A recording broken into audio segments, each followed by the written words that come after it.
What was the most shocking thing you heard the quiet kid say? Nothing. Let me explain. I took a class with Sun Hui Cho, the Virginia Tech shooter, one semester before the shooting. The class was called Contemporary Horror. It was a one-time elective offered by my favorite professor. We read horror novels and watched horror films and discussed the craft of creating scary stories, but also how they reflected or represented their era's fears. It was a great class. There were only about 15 students, and it was discussion heavy.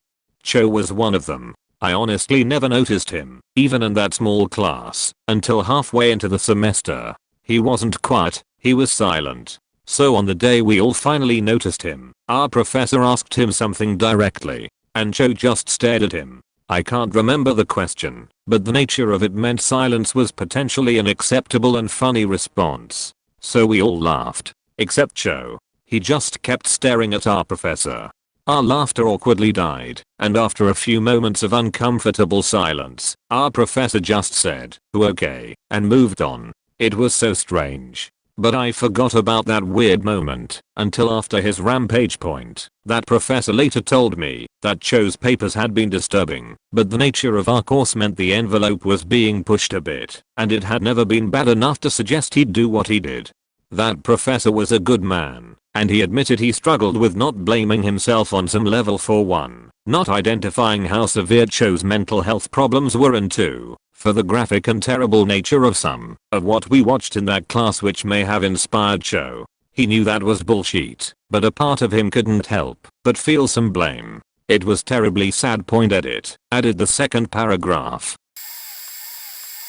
There was this one quiet girl in my class, and she would never say anything. This was around 3rd or 4th grade, but I would always try and get her to talk. I would be nice, like when she had no paper in her binder I'd take notice and give her some before she can ask. When she was searching for a pencil in her bag I gave her an extra one I had. It was like small little acts. Picking up her pencil when she dropped it, etc. Then at lunch this kid was picking on me. I was short, weak, and very emotional back then. She came out of nowhere and told the guy, "I'll give you 3 seconds to walk away." I was stunned because those were the first words I've ever heard her say. The guy slapped me and she did a straight kick to his balls after that. I was honored and shocked she ever said anything. She never said anything after that, but I did say thanks. TLDR 3rd grade, quiet girl kicks my bully's balls after saying "I'll give you 3 seconds to walk away." It was the only thing I ever heard her say. Edit. Texted friend that I did get to keep in touch with from back then. She said that quiet girl moved shortly after I did. She did have quiet girl's number. I called it, and it came up with "this landline is disconnected BS." Now I'm struggling even more. I need to find this girl. The girl I texted though didn't even know her last name. No one really did, I guess. What high school she goes to is still unknown. Where she lives still unknown. All is not lost though. I'm still waiting on a Facebook Messenger reply to see if another girl knows her last name. I did try just typing in her first name on Facebook, and I probably typed Eleanor's name 100 different ways and found nothing. She is not able to be publicly searched on Facebook. Neither am I, but geez, it sucks. I have one last hope, cross his fingers. If you can all cross your fingers with me, it might just work.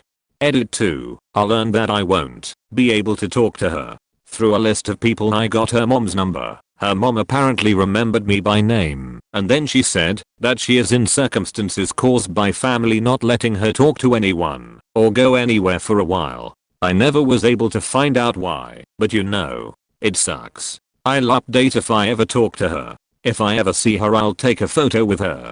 Tomorrow I'm going to try to talk to her mom again to find out what happened.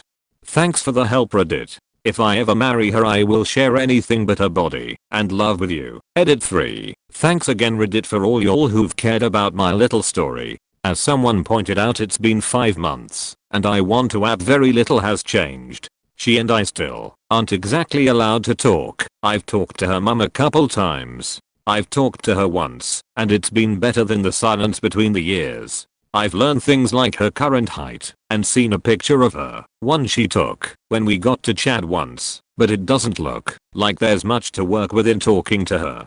Her mother was deemed unfit to parent, or something like that, in court, against her dad's parents. I haven't asked about her dad, but I assume he's dead or ran off. I changed some of the things in this edit to avoid having too much info about her out there, but I know I won't be able to take any of it down from the internet for good.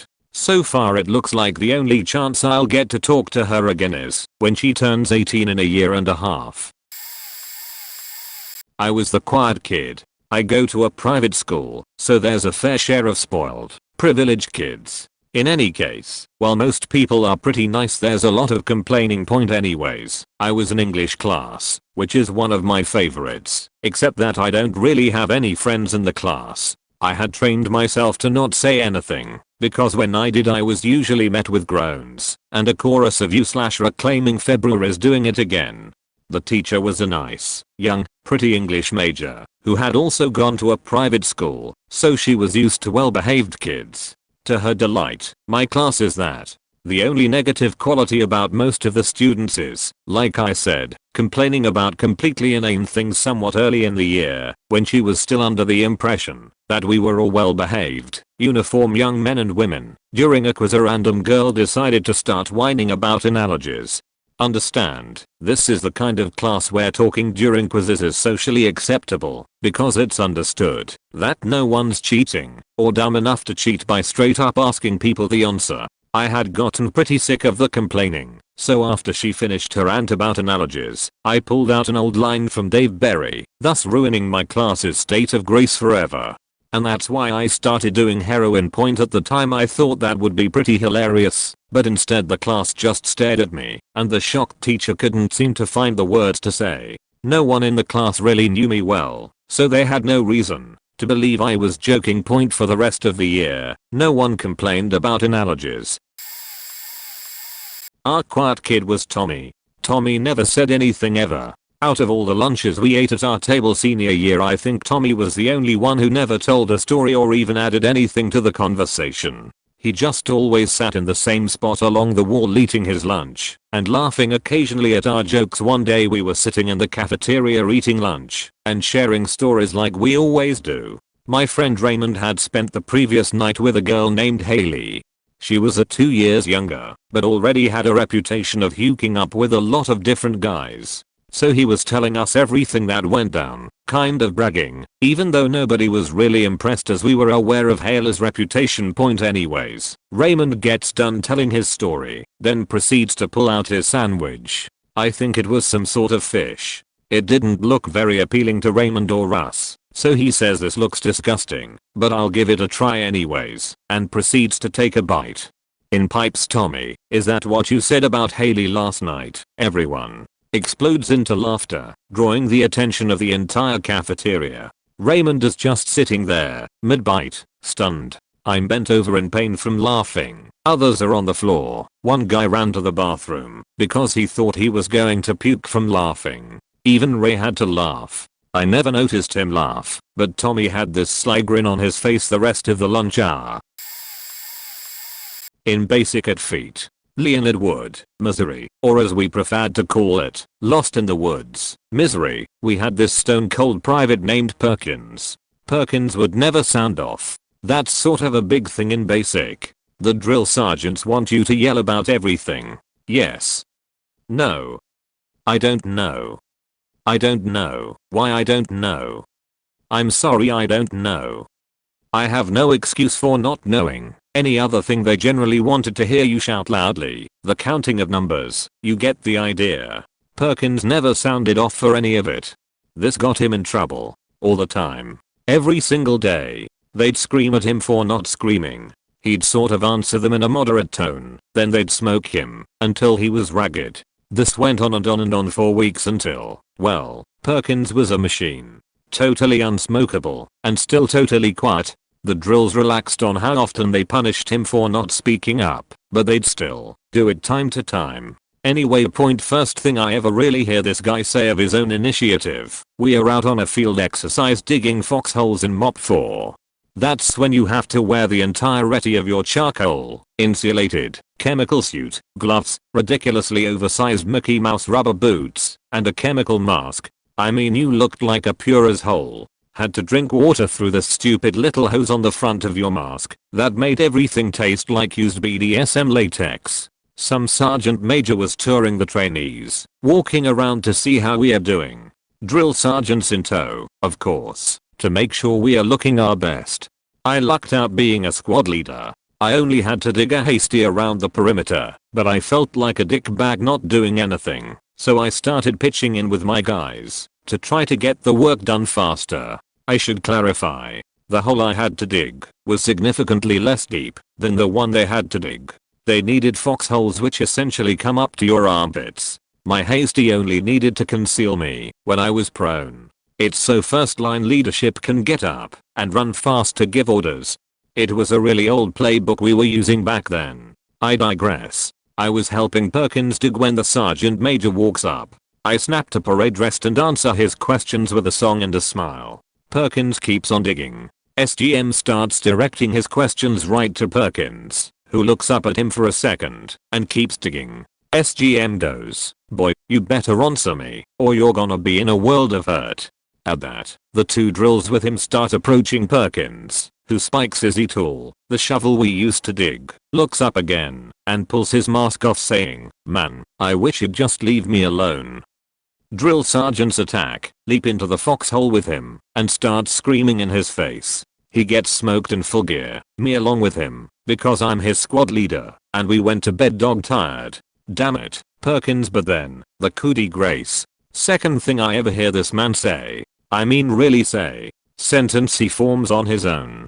Right before graduation, those of us whose families didn't fly out to watch, got a 3-hour off post pass to catch a movie or something, while everyone else hung out with their folks. Me, Hurtado, Rogers, and Perkins don't have family coming, so we hop a bus right outside the gate in full Class A uniform to unwind and grab a bite at a Golden Corral. Now, Hurtado, Ronnie Rogers and I, we are buddies and we are shooting the sheet, telling stories, laughing, and Perkins, man, he's laughing right along with us. We got along fine. He just never talked. You couldn't even get anything out of him with open questioning. He'd nod or shake his head, that's about it. He's done with his plate, he goes up and gets a huge bowl of jello. While he's up, lady comes around and snags his empty plate, but she takes his silverware with it. Perkins sits down, looks around his spot for a hot second, and does that black guy mouth click thing, you know? Is that racist? I don't know, I can't do it anyway, but he clicks and shakes his head side to side. Perkins, what's wrong? I ask him. He glances up, looks around at all three of us and says, beach jacked me for my spoon. The three of us almost vomited. We ended up laughing so hard. Caused a huge scene. Profound words. Perkins. I wonder whatever happened to him.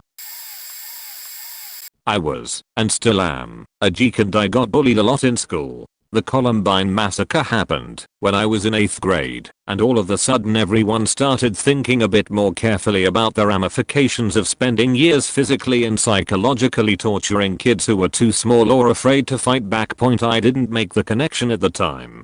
The bullying kind of fizzled out for me in high school, and I just thought it was because everyone was getting more mature and empathetic and growing less clique-y, and I was delighted that some of the popular people were suddenly being so generous and friendly with me. It wasn't until one of these people asked me if I'd kill her if I brought a gun to school and shot everyone, I realized that a lot of the recent kindness the popular kids were suddenly displaying towards me was not necessarily coming from a genuine place. I was deeply insulted that anyone ever thought I would do anything like that, and deeply hurt that the other kids didn't actually like me. They were just afraid of me and were being nice to me out of fear. A lot of the other established nerdy kids were in the same boat as me, including this one kid Pat. I didn't know him very well, but he was frail, pale, bespectacled, highly intelligent, and quiet as a church mouse, so he was already on my radar as a potential ally. We were in an SAT prep course together, and I started sitting next to him. He didn't say much of anything to me or anyone for a few weeks. Then, one day as we were all settling in and waiting for the teacher, one of the popular girls who was particularly bubbly and not particularly gifted with intelligence said, "Pat, I used to think you were going to come to the school and shoot everyone, but now I know I was wrong." Pat looked down towards his desk stroked his chin thoughtfully, and said, "We'll see, and the rest is history." Pat and I are still close friends to this day. When I was in football in high school, the varsity team, all the juniors and seniors, went to a boot camp, wherein we all camped out on the property of a cabin owned by one of the coaches. We got divided into teams, and there was a running competition for the duration of the camp. We would have various events or activities, where we would compete for points. Most of them were things, where we would have physical competition, such as races or tug of war, etc. One day, the coaches decided to do something a little different, and we all were tasked with having our teams perform some kind of skit with the coaches as judges. My team really had no idea what to do, but someone came up with the idea of having a guy, let's call him Mike, give a speech. Mike was one of the most soft-spoken guys I had ever met. I had played football with the guy for years, and he averaged about a sentence per week. We figured this would be brilliant, because no one would see this coming. When we suggested it, he just grinned and said, "Okay, let's do it." So, we went up to the stage, and the rest of the team and me introduced Mike as a real stand-up guy, who was just awesome, and Mike came on stage, and proceeded to rip on us as lousy teammates who were incompetent and annoying. Everyone was so shocked at this, that they laughed until they cried, and we ended up winning first in that event. TLDR, convinced the quiet guy to do 3 minutes of stand-up comedy. No one saw it coming. Not the quiet kid, but my grandmother. The most soft-spoken, quiet, go-with-the-flow type person. My grandfather was a jerk and clinically depressed. She was always doing absolutely everything for him without saying a single word. So the day before Thanksgiving about 7 years ago, my grandma woke up at like 5 AM feeling really dizzy. She has diabetes and her sugar was low, and she slept upstairs. Since my grandpa insisted he get the downstairs bedroom for no good reason other than laziness, so she went to walk downstairs to get juice, and she lost her balance at the top of the stairs, and fell face first down a full set of wooden stairs. Knocked out all her teeth, broke her jaw, broke part of her neck and both of her wrists. She was life-starved to the hospital, where she was in critical condition for a while, and had her jaw wired shut for the better part of a month. Christmas Eve the whole family went to her hospital room for the holiday, and brought all the presents. My grandfather waits until the very end, and then dramatically takes a small bag out of the inside pocket of his jacket, and tells her it's her gift. Since her jaw had been wired shut, she literally had not said a single word for a month, so she opens the bag and it's a car key for a brand new car.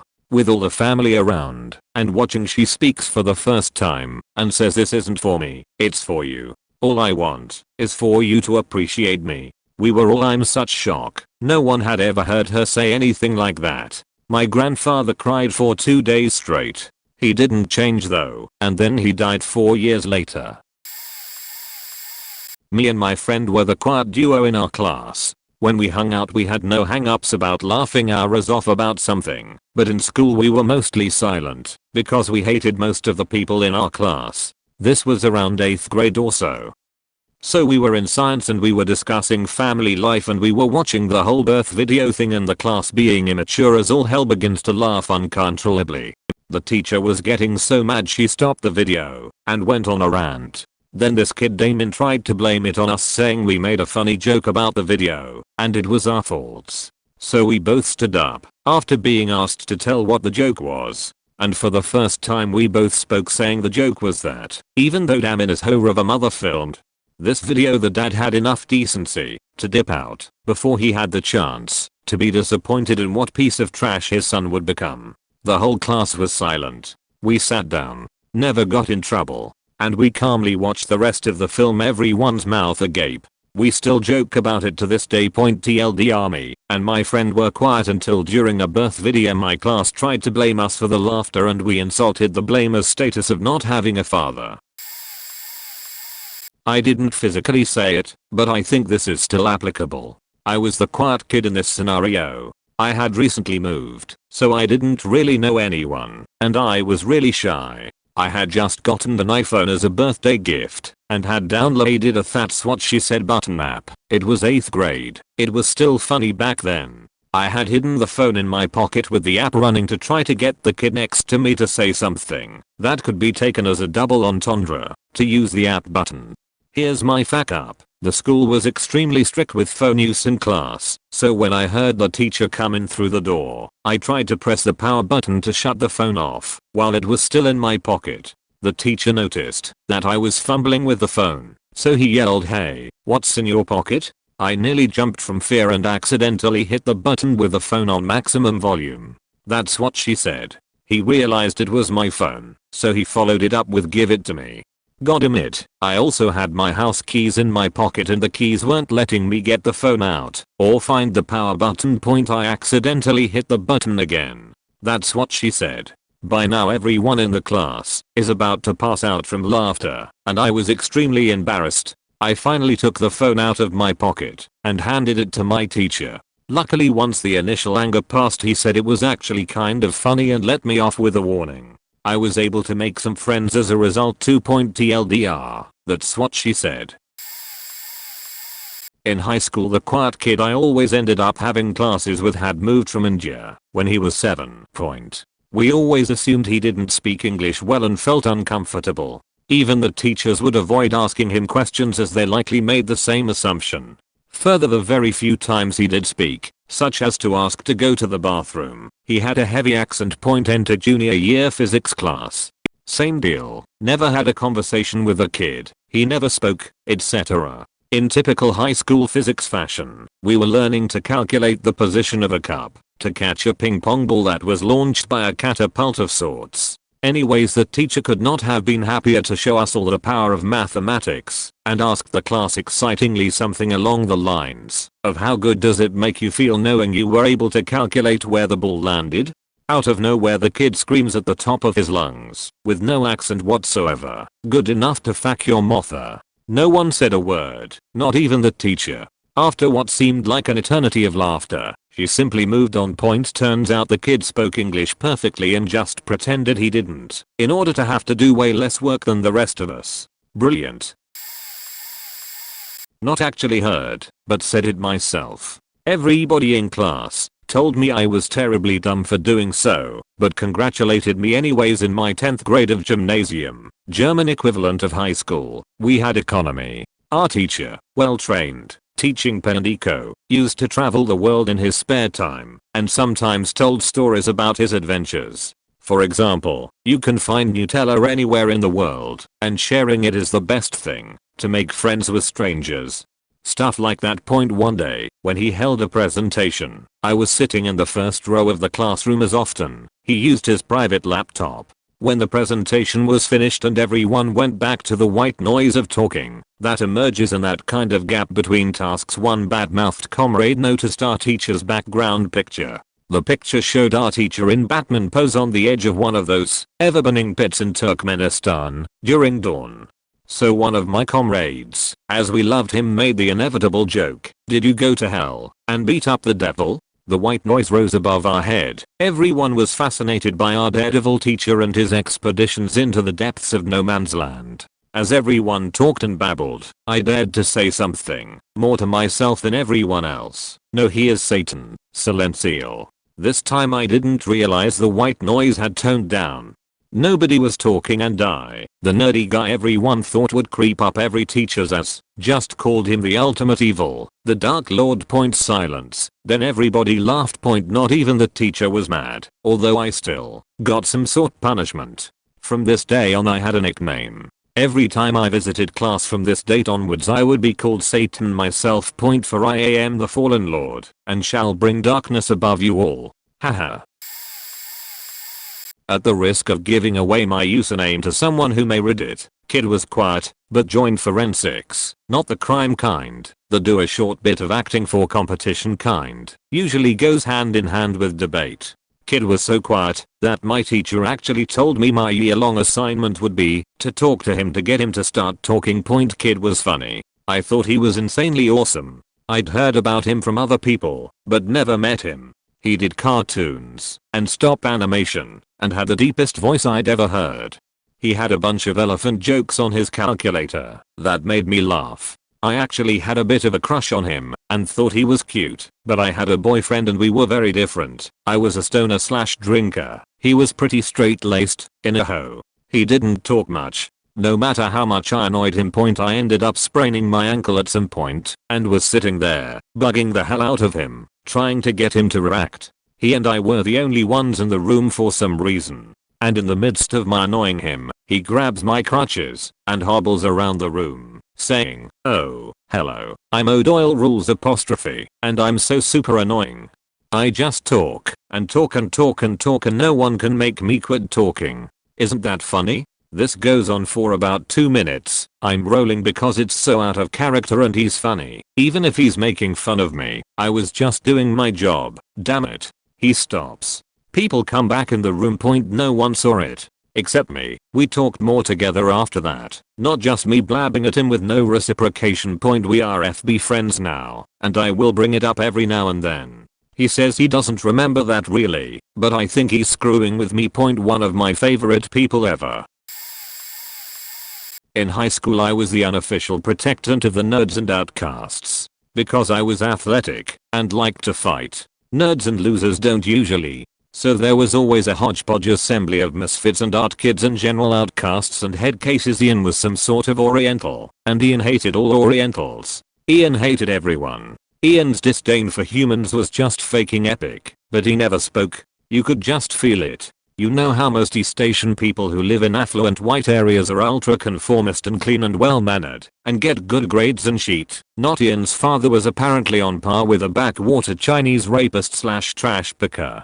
The stories we heard were pretty amusing. Ian was a classical underachiever, poor as fuck, hateful, and disdainful. One day at lunch Ian says he is going to become a scientist so he can build better bombs for big companies to help kill more people. Ian meant it. Ian became an almost straight A student and immediately placed into advanced classes. Ian stopped hanging around because he had so much schoolwork to do. As far as I know he went on to fulfill his dream of helping kill humans. Good for you, Ian. Good for you. I have two, both from high school. Probably the same year. Now I think about it. One was a guy I knew from elementary school. We were friends back in the day. Then he switched schools. Then we were friendly in high school. He's a good dude. We are both quiet and nerdy. He has very sensitive eyes and wore prescription sunglasses indoors. He also wore a leather vest pretty often and had a big full beard at 16. One day, we were among the first few people in the room for class. I think it was an English class, and two guys come in arguing about something. Someone says what's their problem? And the quiet dude pipes up with he sucked his dick for Skittles and didn't get enough Skittles. Everyone in the room, especially the two arguing dudes, just about died laughing. Argument was over. Second story. One of my math classes in grade 12, there was a kid who was a year younger than everyone else in the class. He was a smart kid, obviously, but he was loud, obnoxious, and always wore the same tracksuit every day. One day, before class started, he's bitching about something, then goes off to his locker and leaves his books on his desk. This other kid, who's pretty quiet, though reasonably popular, wanders over to the chalkboard, picks up a piece of chalk, and walks over to the first kid's desk. He leaves him a message on his binder. "I challenge you to a knife fight." Dude had a big grin on his face, and it was obviously a joke. Everyone was pretty surprised. The quiet dude stepped up to play a prank on the annoying guy. We were all starting to giggle, but keeping it together until the annoying guy comes back in. Dude sits down at his desk, looks at his binder and flips the fuck out. Starts yelling about who wrote on my binder, and trying, unsuccessfully, to wipe it off. No matter what he did, you could still read it, and we were all dying laughing.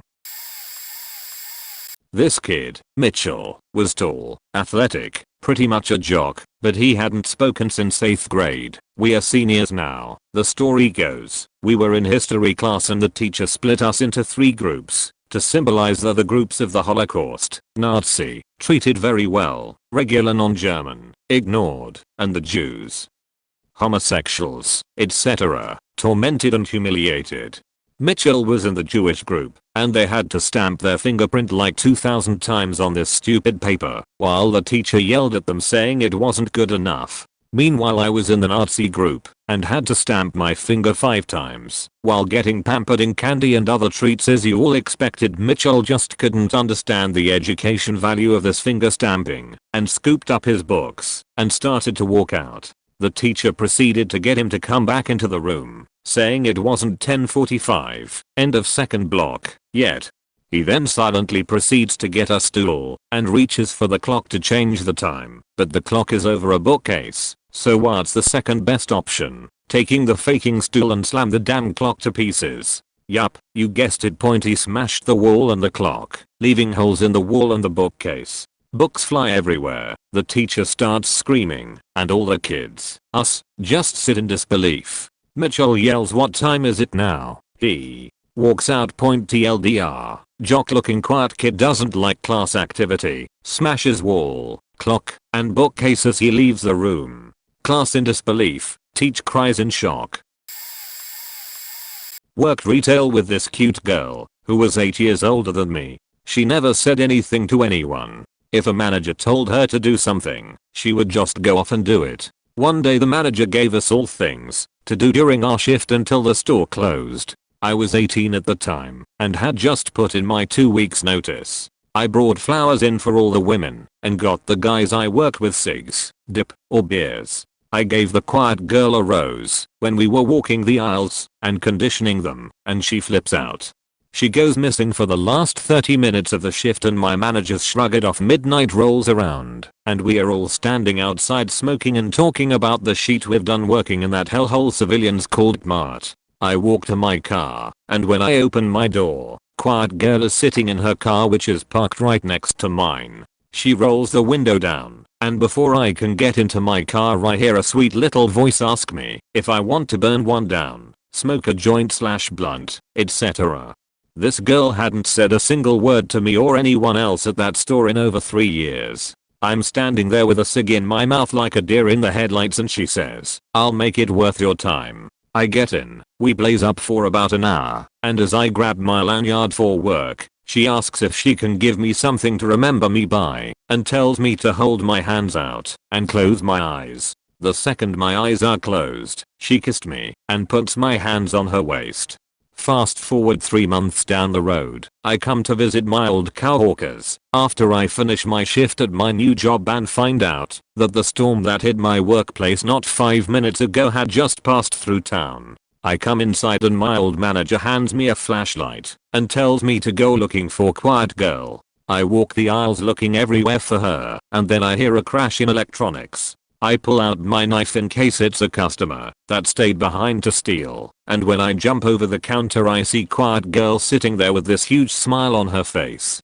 She jumps into my arms and clings to me for dear life. We end up staying there and fool around for about half an hour, and then we get dressed and walk to the CS desk and explain that something had fallen over and we were picking up the pieces of what had broken. I give her a ride home, and from that dark and stormy day in 2012 until this day, we've been dating and even lived together. TLDR, quiet girl is quiet. I leave new job at end of shift to visit old coworkers. Quiet girl and I end up together. The end.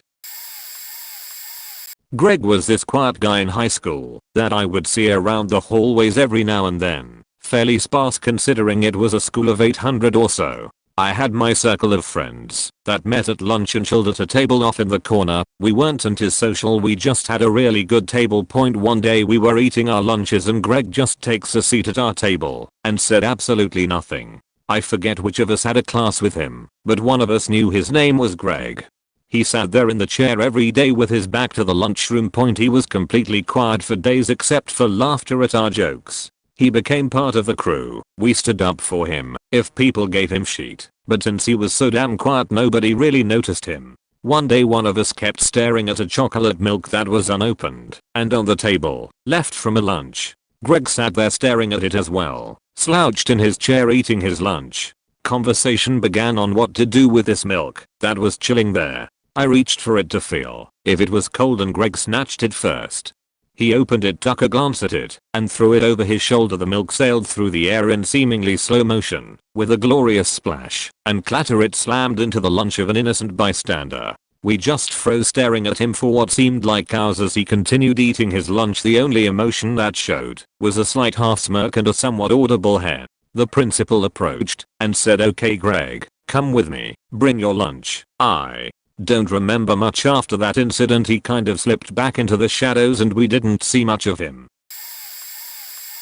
This is most likely gonna be buried, but w/e there was one quiet kid in my class. We'll call him Steven. Steven was smart. He always got high marks on his tests, but he just seemed to be off to everyone else. He had really tired, red and around the edges sunken in eyes, but they were a brilliant light blue, which popped out at you. However, I had talked to him a few times, and he had been an alright guy. In fact, once I saw him doing math homework in pen, so I asked him why he was doing so, since he could mess up so easily.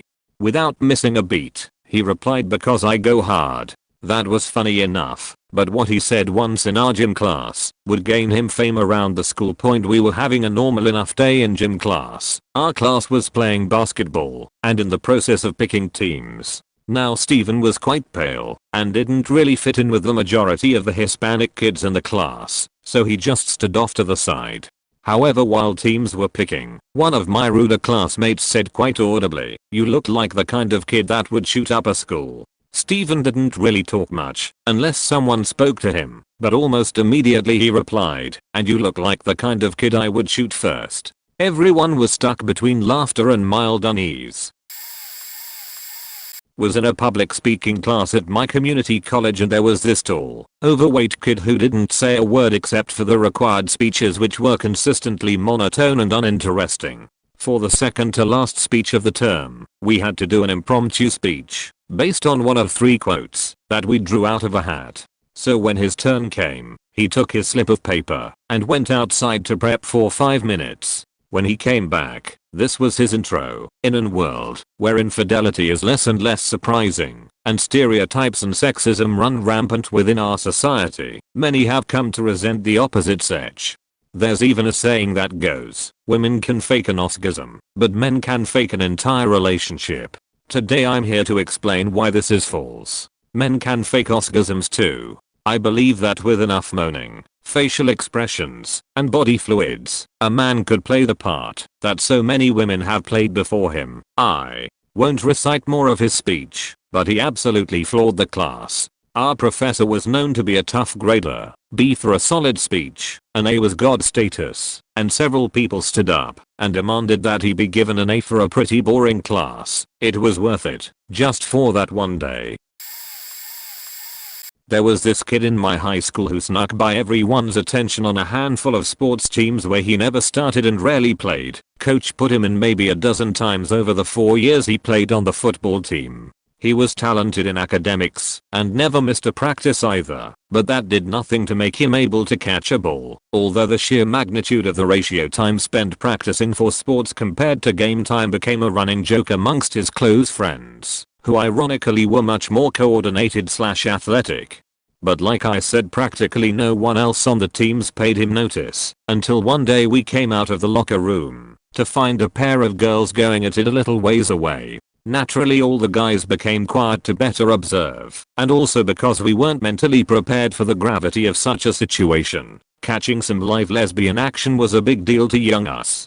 It was a gift to witness this after having to do up downs continuously a day at practice, while we received a particularly lengthy and strong worded lecture from our coaches on the importance of proper warm-ups so as to avoid injury. Almost as an act of God, the live lesbian action starts getting hot and heavy, but then from the back of the group I hear our practice starter, in the most dry and matter-of-fact tone, repeat our coach's wisdom: they should stretch first if they would like to avoid injury. The combination of laughter and people asking who the fuck says something like that scared away the show. But it was cool, because from then on other people also recognized how much he practiced and didn't get to play. That seemed to add a lot of pressure, causing him to catch things even worse, which they also noticed. Was a good laugh though.